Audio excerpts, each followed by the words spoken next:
Be me about 18 years old. Friend, we will call him Daryl, invites me to his cabin in northern Texas for the weekend. Going to be me, him and 2 other friends, Jason and Ethan will be their code names. Tells me we're probably just gonna sit around and drink some beers he knows his dad left for him at the cabin. Sure, why not? Get ready, and my mother tells me to be careful. Nothing unusual, but she said it with a very serious tone, almost like she knew something weird was going to happen. Shake it off as just nerves since it was my first time leaving town this far. Get ready and leave. Nothing wild goes on the trip to the cabin, but can't shake how seriously my mom said to be careful. More feeling that weird feeling of maybe I should call her to check on her rather than anything spooky. Call my mom at the cabin. Reception was a bit shaky, but being this far out it is to be expected. She tells me to watch out just in case there's bears and shit. Yes, of course. Hang up and begin to set up the cabin, all the while feeling a bit uneasy. Like someone is watching us. Think in my head. Well, no shit, you feel that you're in bumfuck nowhere Texas in the middle of the woods. Once again shake the feeling off and go back to my friends. Fast forward to about 8 p.m. Daryl begins to take the beers out. Begin drinking and talking about girls at school. Nothing too crazy until Jason tells everyone to quiet down. Did you all hear that? Hear what? The wind? Ethan says, trying to make a funny remark. Jason just stared him down and Ethan knew immediately to stay shut. We all stay quiet for about a minute until I start hearing this very low but audible growl. Almost sounds like a weird snore, like when someone has terrible sleep apnea. Tell Daryl if this place is known for bears. Daryl tells me that the most we'd see out here would be deer, maybe a small mountain lion, but nothing like a bear. Daryl gets up to check with Jason and they were the only 2 with firearms. Hear Jason yelling if anyone is out there and seemingly no response. Then suddenly a shot from Daryl's gun along with a holy shit can be heard. Ethan and I jolt up and run outside to check what happened. See Jason visibly shook. Daryl's pupils were almost his entire eye, it seemed. Asked Jason what happened and all he could say was, "Some big motherfucker just came out into the porch light." Tried to lunge at Jason, but Daryl was able to get around off at his direction. Doesn't think he hit him, but he definitely spooked it. The man runs off with a strange gurgled speech, almost like someone trying to talk when they've got peanut butter in their mouth. Start thinking exactly what it could have been. Asked Jason and Daryl what he looked like. Jason said he was a tall man, close to about 6 foot 11 inches. For the record, I'm 6 foot 5 and Jason was 6 foot 4, so anyone bring that much taller than us wasn't common. Daryl said he looked like he was out of the sun for years. Totally pale. Almost no color in his face. Hair was greasy and matted.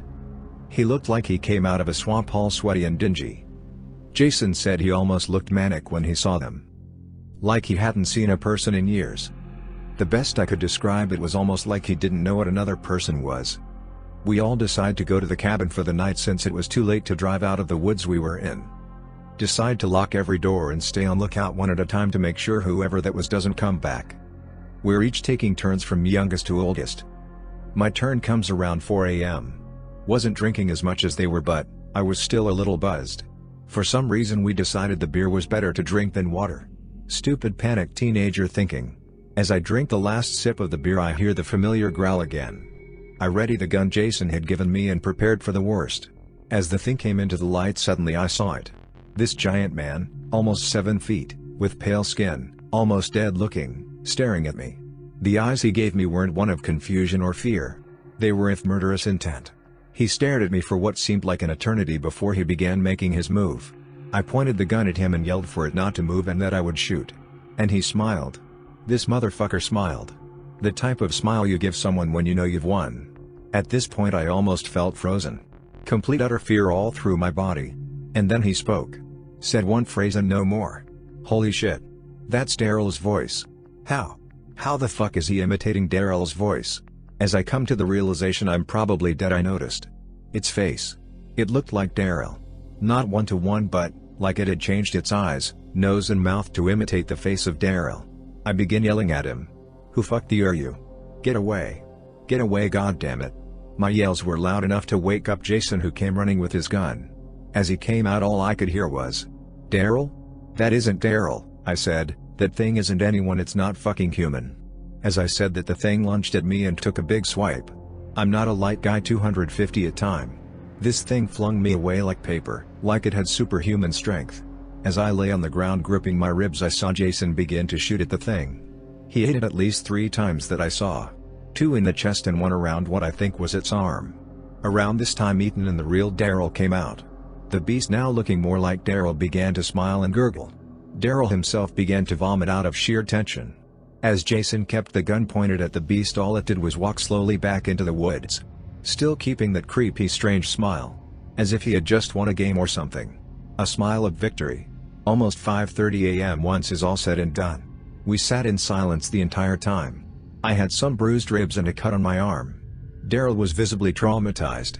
Ethan pounding away at the beers. Jason cleaning his gun and almost like a schizo continually checks outside for any signs of the beast. Finally light comes. We pack up everything and decided to go home. The ride home was nothing special. No one said anything. No one even tried to. We just kept looking at the road. Around in 3 hours into our drive back, Daryl finally spoke up. Why did it look like me? Of all of us, why did it choose me? Ethan tried to calm Daryl down, but he was too shaken. Finally Jason stops the car and tells Daryl to just shut up. We don't know why it looked like you. We don't even know what the fuck it was. So just shut up, try to relax, and we can think about it when we get home. Finally get home.